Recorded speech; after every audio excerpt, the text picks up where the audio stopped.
Hola queridos estudiantes, ¿cómo están? Espero se encuentren bien. Les mando mucho ánimo y hartos cariños en esta cuarentena.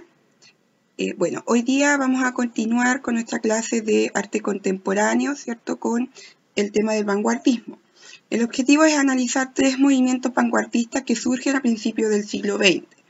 Para ello es necesario contextualizarnos, ¿cierto? Desde qué minuto, en qué momento existe o se empieza a evidenciar este cambio de mirada frente a las bellas artes. Y para eso nos remontamos a 1873 con el nacimiento del impresionismo.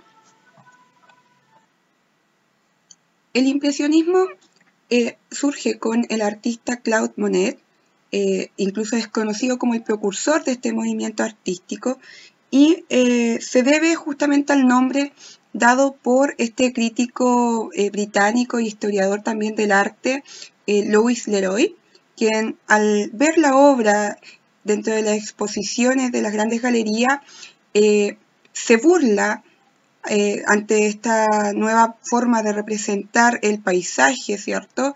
Y se refiere a él como impresionista, con este gesto, ¿cierto?, burlesco. Algo que para el artista Claude Monet no fue para nada desagradable, incluso eso llevó aún más a que desde esa burla puede fortalecer justamente esta idea de representar, ¿cierto?, la realidad, lo que se está observando. Entonces, eso permite también abrir un debate en la pintura en relación a la representación. ¿Qué es lo que se está representando? ¿Qué es lo que, ¿cierto?, esta idea de la representación como un quiebre a la representación realista del paisaje que prevalecía, ¿cierto?, dentro de las bellas artes. Nosotros vamos a darnos cuenta que siempre se privilegió el uso de una técnica y los grandes maestros se destacaban con esta técnica que se acercaba lo más fidedigno a la realidad. Y, en cambio, Monet hace esta nueva proposición de pintura por medio de la mancha, el color y la luz, ¿ya? Y da una nueva mirada a lo que se observa, registrando el momento fugaz, instantáneo, y que genere en el espectador la sensación de ver una obra que cause impresión al instante de verla, ¿ya? Esto pasa como una idea de plasmar esta primera sensación cuando uno tiene frente a un paisaje y cuando uno lo contempla con esta sensación un poco de maravilla, cuando uno va de repente a lugares nuevos, ¿cierto?, donde los paisajes son hermosos, pareciesen sacados, ¿cierto?, de cuentos, etc. Esa sensación es lo que busca provocar también a partir de este juego de mancha y de luz y de colores. Entre las bellas artes versus el impresionismo va a haber un rechazo desde la academia a esta nueva forma de representar la realidad, sobre todo de la pintura impresionista, ya que trajo conflicto con los artistas tradicionales, pues era considerado como una obra antiestética. Sin embargo, fue el inicio del cambio para las bellas artes. Desde aquí, ¿cierto?, con el impresionismo de Monet, es que se empieza a replantear la representación de las bellas artes de distintas maneras, no solamente desde el gesto pictórico. Y eso lo vamos a ir analizando.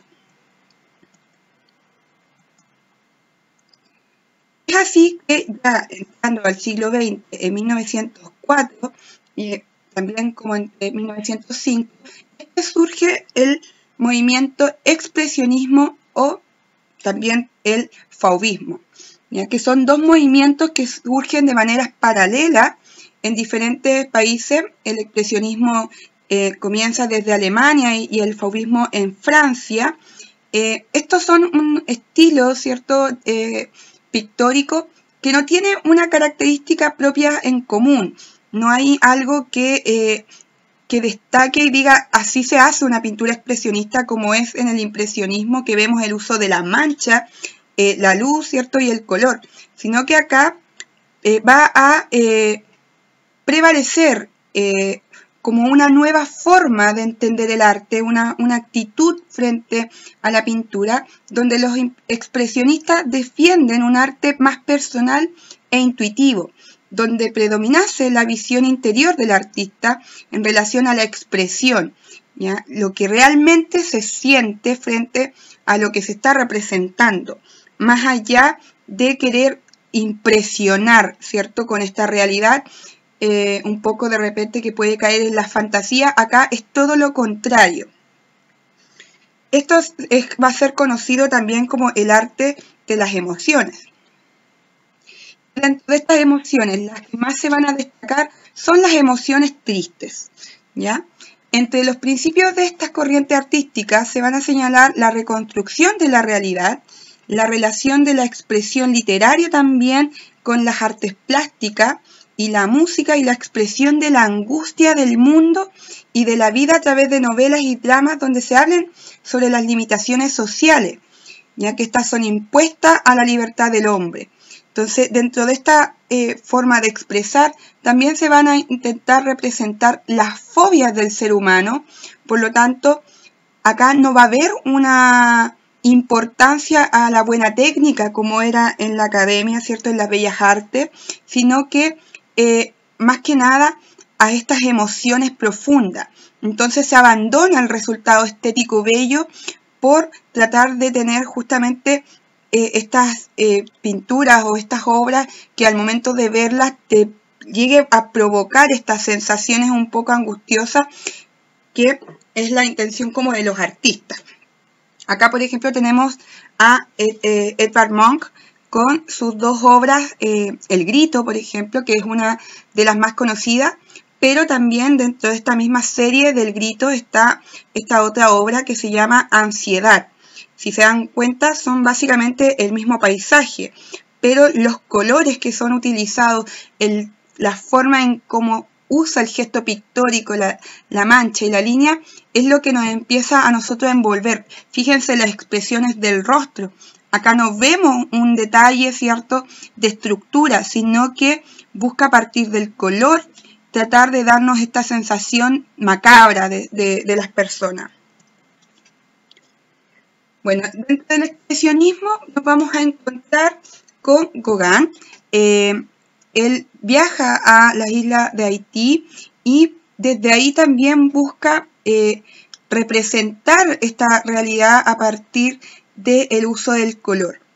¿Ya? Si observamos bien las imágenes, aquí no hay una predominancia del dibujo en el sentido de proporciones anatómicas perfectas como era el canon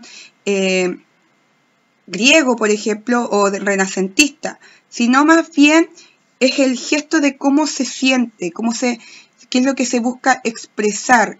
¿Ya? Estas sensaciones un poco solitarias, algunos más cálidos, ¿cierto? Los trazos son más duros, el dibujo se demarca mucho por la línea tosca, ¿ya? Igual que el color pareciese incluso ser pintado como de una forma mucho más ligera, más rápida, en vez de una pincelada pensada o una pincelada mucho más cuidadosa, como en el tema del color.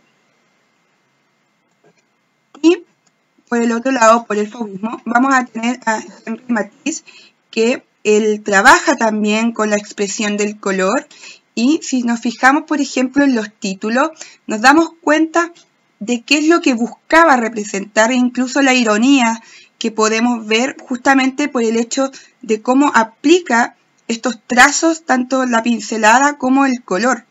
Entonces tenemos la obra del interior con una niña joven, donde las manchas nos da a entender que este es un espacio un poco angustioso, a pesar de que hay varios elementos, ¿cierto?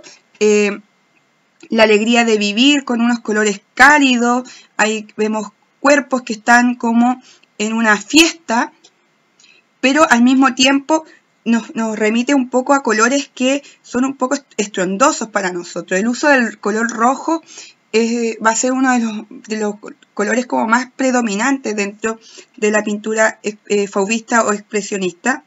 Y la raya verde, este es un retrato de la esposa de Matisse, donde volvemos a reconocer justamente estas líneas toscas, el dibujo con un contorno grueso, la pincelada mucho más suelta, uno puede notar hacia dónde pintó, ¿cierto? Cada pincelada, la dirección del pincel, etc.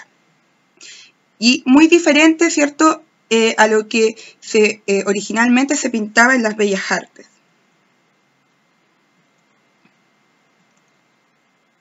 Por otro lado, y casi en paralelo con este movimiento vanguardista, expresionista y fauvista, es que surge también el cubismo.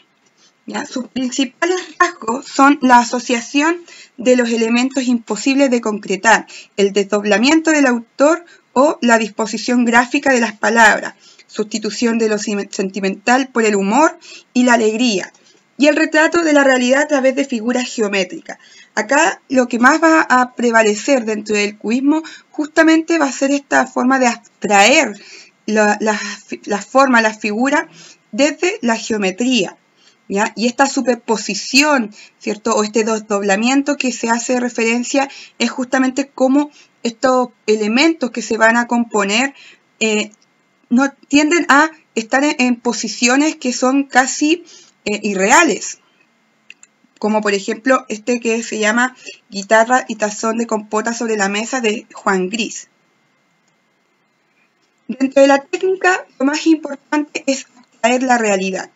Dentro de las técnicas usadas se encuentra el collage, esta forma de componer, ¿cierto?, a partir de diferentes fragmentos de elementos aleatorios o ajenos que logran componer justamente una figura. Y principalmente la descomposición de imágenes en figuras geométricas, ¿ya? Para poder representar el objeto en su totalidad, muy parecido a lo que hacían en las pinturas del Antiguo Egipto, donde trataban, ¿cierto?, de mostrar dentro de los personajes la totalidad del cuerpo. Entonces, por eso vemos de repente cuando un rostro está de perfil, pero aún así se ven ambos ojos, como es en este retrato de La mujer que llora de Pablo Picasso, ¿ya? Entonces, la geometría va a permitir justamente trabajar con una nueva forma de representar esta realidad a partir de la geometría y abstrayendo la realidad de esa manera. Igual que acá vemos cómo se utiliza el estilo del collage en la obra de Juan Gris de violín y guitarra. Esto pareciese ser un collage, pero es 100% pintura. Pero desde ahí parte esta idea y este juego. Veamos otros ejemplos de obras cubistas.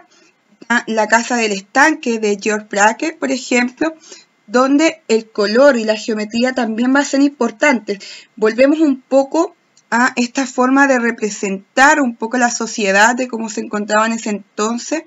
El siglo XX igual fue en sus inicios, ¿cierto?, un periodo bastante violento en cambios y transformaciones sociales y culturales, y todas esas emociones y sensaciones también van a ser abstraídas desde el cubismo a partir también del color y la geometría. La Guernica de Pablo Picasso, una obra muy conocida, ¿cierto?, que busca representar uno de los bombardeos que tuvo en España y que justamente a partir de esta desfragmentación de todos los cuerpos a partir de la geometría logramos más o menos entender lo violento que fue todo este momento histórico que vivió España. Acá vamos a encontrarnos con otra obra de Pablo Picasso, La naturaleza muerta, y volvemos al mismo estilo de collage. Estos recortes, ¿cierto?, de textos, vemos también objetos, texturas, y que muchas veces no entendemos qué elementos son, pero al tener el nombre, ¿cierto?, naturaleza muerta, podemos comprender que es un tipo de pintura al bodegón, estas pinturas clásicas que se hacían también en el periodo del barroco, pero mirada desde la geometrización.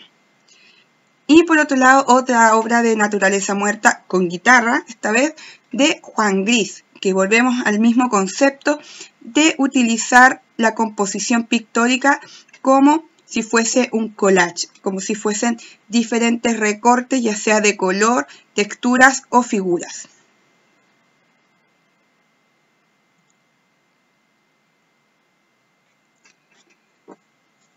vamos a observar y analizar hoy día? La idea es que ustedes con toda esta información vayan respondiendo la guía adjunta, analicen justamente a partir del color, de los trazos, ¿cierto?, a qué movimientos corresponden y sobre todo qué es lo que les dice a ustedes la obra. Van a analizar a partir de lo que ustedes perciben de lo que están observando. Y la próxima clase vamos a continuar con los siguientes movimientos vanguardistas que tienen relación con el futurismo, el dadaísmo y el surrealismo.